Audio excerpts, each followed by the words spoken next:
Xəbər verdiyimiz kimi Şabranda minik avtomobilinin yük maşını ilə toqquşması nəticəsində Vətən müharibəsi qazisi 23 yaşlı Akif Zeynalzadə və onun hamilə həyat yoldaşı Dinara Zeynalzadə həyatını itiriblər.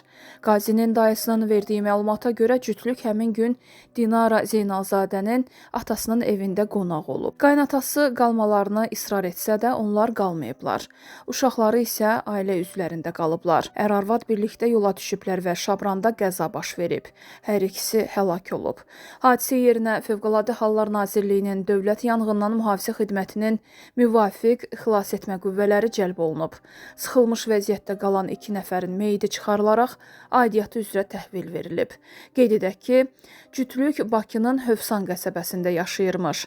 Akif Zeynalzadə Sabirabadın Ulacalı kəndində, Dinara Zeynalzadə isə Xaçmazın Tel kəndində dəfn olunublar.